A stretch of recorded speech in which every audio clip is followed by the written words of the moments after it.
Hello friends. நாட்டுல தினமும் எத்தனையோ கொலை அப்படிங்கிறது நடக்குது. ஆனா எல்லா கொலையாளிகளுமே ஏதாவது ஒரு ரூபத்துல காவல்துறையினர்கிட்ட பிடிபட்டுறாங்க. காவல்துறையோட ஒரு மிகப்பெரிய ஃபார்முலா என்ன அப்படின்னா, எப்பேற்பட்ட அதி புத்திசாலியா இருந்தாலும் சரி, கொலை செய்யற இடத்துல கொலை செய்த குற்றவாளி ஏதாவது ஒரு தடயத்தை நிச்சயமா விட்டுட்டு போயிருப்பான். அவனுக்கு குப்பையா இருக்கிற அது எங்களுக்கு பொக்கிஷமா இருக்கும் அப்படிங்கிறது தான் காவல்துறையினரோட ஃபார்முலா. அதே மாதிரி எவ்வளவு நுணுக்கமா திட்டம் போட்டு கொலை செஞ்சாலும் கூட பதட்டத்துல ஏதாவது ஒரு தடயம் அப்படிங்கிறத அங்கேயே விட்டுட்டு போயிடுறாங்க கொலையாளிகள். இப்படிதான் பல கொலை வழக்குகள் அப்படிங்கிறது துப்பு தொடங்குது. ஆனா ஒரு துர்நாற்றம் ஒரு கொலைக்கு துப்பு கிடைக்க காரணமா இருக்கு அப்படின்னா அது ஆச்சரியத்தை உண்டாக்கி இருக்கும். ஒரு நிறவத்திலிருந்து வெளிவரக்கூடிய ஒரு ஸ்மெல் அப்படிங்கிறது ஒரு கொலையை கண்டுபிடிக்க உதவி இருக்கு அப்படின்னா இத உங்களால நம்ப முடியுதா? கரெக்டா 20 நாளைக்கு முன்னாடி ஆந்திர மாநில விஜயவாடா பக்கத்துல நடந்த சிவ நாகராஜோட கொலை அப்படிங்கிறது தான். யாருமே கொலைன்னு புகார் கொடுக்கவே இல்லை. இயற்கையா மாரடைப்பால மரணம் அடைஞ்சு போறாரு. அவரோட இறுதி சடங்குக்கு எல்லாரும் தயாராகிட்டு இருக்காங்க. அவரோட சவத்தை குழுப்பாட்டும் போது ஒரு நாற்றம் அப்படிங்கிறது வந்திருக்கு. அதை வச்சு சந்தேகப்பட்ட ஒரு உறவினராலதான் ஒரு மிகப்பெரிய படுகொலை அப்படிங்கிறது கண்டுபிடிக்கப்பட்டுச்சு. அது மட்டும் இல்லாம கொலை செஞ்சுட்டு அந்த சடலத்தை தலையணையா பயன்படுத்தி தன்னோட கள்ளக்காதலனோட உடலுறவும் கொண்டிருக்காங்க அப்படிங்கறதெல்லாம் பார்க்கும்போது நெஞ்சே வெடிக்கிற மாதிரி இருக்கு. என்ன நடந்துச்சு இந்த சிவ நாகராஜுக்கு? எப்படி காவல்துறையினர் இதை துப்பு துலக்குறாங்க? இதை கண்டுபிடிச்சது யார் அப்படிங்கறது தான் இந்த வீடியோல நாம பார்க்க போறோம். Welcome to Vengiratnam crime story. Andhra மாநிலம் விஜயவாடா பக்கத்துல இருக்கக்கூடிய ஒரு கிராமத்தை சேர்ந்தவர் தான் சிவ நாகராஜ். இவரு ஒரு பெரிய வெங்காய மண்டியோட முதலாளியா இருந்தாரு. இவரோட வாழ்க்கையை அதன் பிறகு கண்ணாபுண்ணானே திசை மாறி போயிடுச்சு. இவருக்கு லக்ஷ்மி அப்படிங்கிற ஒரு மனைவி. 2 பேரும் நல்லபடியா குடுத்தனம் பண்ணிக்கிட்டு நல்லபடியா தான் வாழ்ந்துகிட்டு இருந்தாங்க. மற்றபடி எந்த பிரச்சனையும் இல்லாம சுமூகமா போயிட்டு இருந்திருக்கு. 17ஆம் தேதி 17/1/2026 இவர் வெளியூர்ல வேலைக்கு போயிருந்தாரு. அந்த நேரத்துல வீட்டுக்கு வந்திருக்கார். வீட்டுக்கு வந்த உடனே இவருக்கு மட்டன் ரொம்ப பிடிக்கும் அப்படிங்கறதால மனைவி லட்சுமி முழுக்க முழுக்க மட்டனாவே செஞ்சு போட்டுக்கிட்டே இருந்திருக்காங்க. சந்தோஷமா இரவு 2 பேரும் தூங்க போயிருக்காங்க.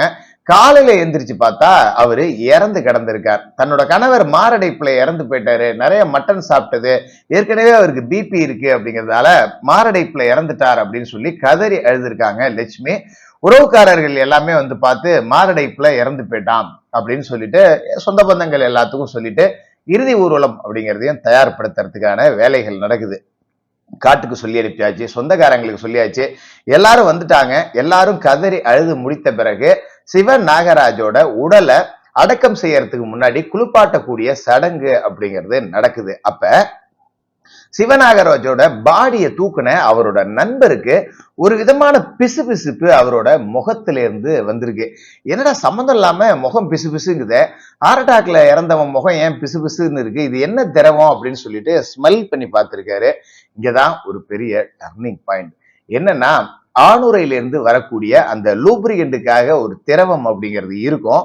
அந்த திரவத்தோட ஸ்மெல் அப்படிங்கிறது அந்த பிசுபிசுப்பு அவரோட முகத்துல இருந்திருக்கு. இதை பார்த்த உடனே அவரோட நண்பருக்கு ஒரே அதிர்ச்சி ஆயிடுச்சு. தன்னோட இன்னொரு நண்பரை அழைச்சு இது என்ன ஸ்மெல்லுன்னு தெரியுதா அப்படின்னு கேட்டிருக்காரு. அந்த நண்பரும் இது ஆணுரையில இருந்து வரக்கூடிய ஒரு ஸ்மெல்லு தான், இது சிவநாகராஜோட பாடியில இருந்து வந்துச்சு, நானும் பார்த்தேன், ஆனா இந்த நேரத்துல எதுக்கு நாம புதுசா ஒரு சர்ச்சையை கிளப்பிட்டுன்னு விட்டுட்டேன் அப்படின்னு சொல்லியிருக்காரு.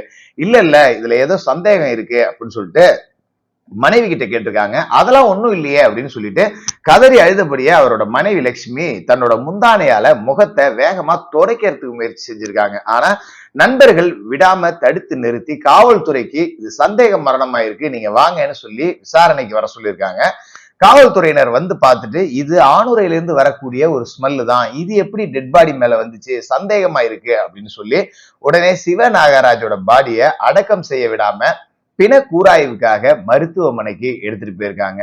அங்க பிண கூராய்வு செய்த பிறகுதான் ஒரு பெரிய அதிர்ச்சி அப்படிங்கிறது கிடைச்சிருக்கு. என்னன்னா அவரோட முகத்தில இருந்து பிசுபிசுப்பா இருந்த திரவம் ஆணுரையில இருக்கக்கூடிய அந்த திரவம் அப்படிங்கிறதும் உறுதி செய்யப்பட்டுச்சு.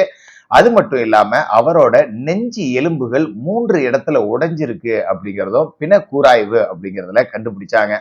அதன் பிறகு அவரோட மனைவியை கூப்பிட்டு என்னம்மா இப்படி நெஞ்செல்லாம் எலும்பெல்லாம் உடைஞ்சிருக்கு என்ன அப்படின்னு சொல்றாங்க. இல்ல என் கணவர் மாரடைப்பால இறந்து போயிட்டாரு, ராத்திரியில யார கூப்பிடுறதுன்னு தெரியல, மாரடைப்பு வந்தவங்க நெஞ்சில ஓங்கி ஓங்கி குத்துனா பொழைச்சுப்பாங்க அப்படின்னு நான் கேள்விப்பட்டிருக்கேன். அதனால நான் தான் மார்பிள வேக வேகமா குத்தினேன், நான் குத்துனதுலதான் உடைஞ்சிருக்கும் அப்படின்னு சொல்லியிருக்காங்க.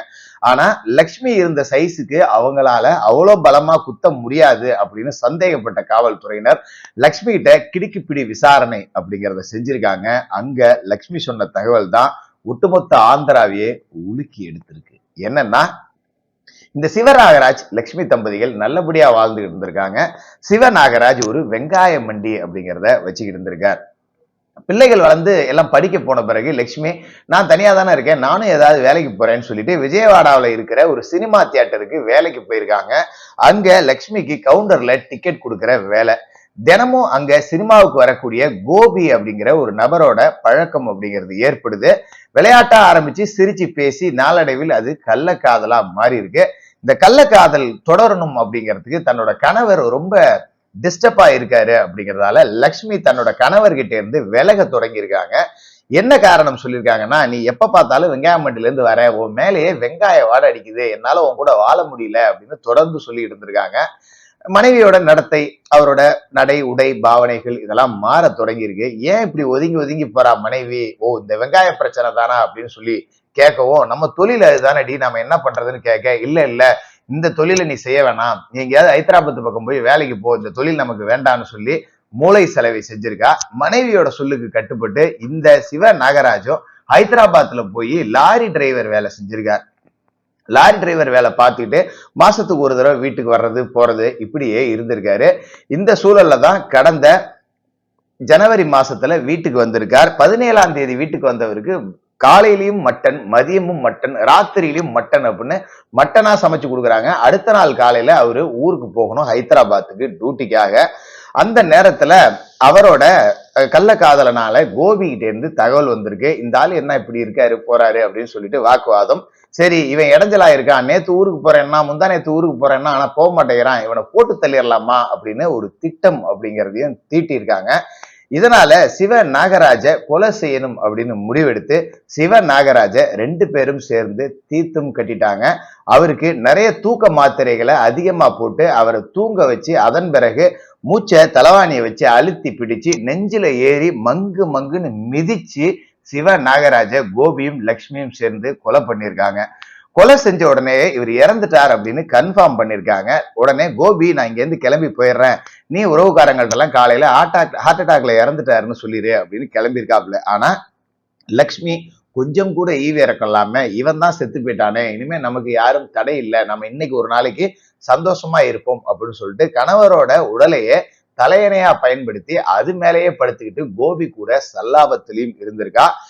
எந்த நேரத்திலையுமே கோபி லட்சுமியை பார்க்க வரும்போது ஆணுரை எடுத்து வரக்கூடிய பழக்கம் அப்படிங்கிறது இருந்திருக்கு. இவன் தான் செத்து போயிட்டானே, இதுக்கு மேல எதுக்கு ஆணுரை அப்படின்னு சொல்லிட்டு அவன் வாங்கிட்டு வந்த ஆணுரைய லட்சுமி தன்னோட கை விரல்கள்ல போட்டு ஒரு விளையாட்டா தன்னோட கணவர் உடலை கன்னத்துல மாறி மாறி அடிச்சு விளாண்டுருக்கா. இதுலதான் அந்த லூப்ரிகண்ட் எல்லாம் செதறி இறந்தவரோட சடலம் முகம் முழுக்க பரவி இருக்கு. இதுல இருந்து வந்த நாற்றம் அப்படிங்கிறது தான் கொலையை கண்டுபிடிக்க காரணமா இருந்துச்சு. எத்தனையோ இடங்கள்ல கொலையை கண்டுபிடிக்கிறதுக்கு ஏதோ ஒரு தடயம், ஒரு கத்தி, ஒரு கைரேகை, இல்ல ஒரு கொலை செய்த ஸ்டைல், இந்த மெத்தட் ஆஃப் கில்லிங் அப்படிங்கிறது எல்லாமே கொலையை கண்டுபிடிக்க காரணமா இருக்கும். யாரோ சின்ன குழந்தைகள் கூட சாட்சிகளா மாறின பல கொலை வழக்குகள் இருக்கு. ஆனா ஒரு ஆணுரை ஒரு கொலையை கண்டுபிடிக்க காரணமா இருந்துச்சு அப்படிங்கிறது ரொம்பவே வித்தியாசமான வழக்கு.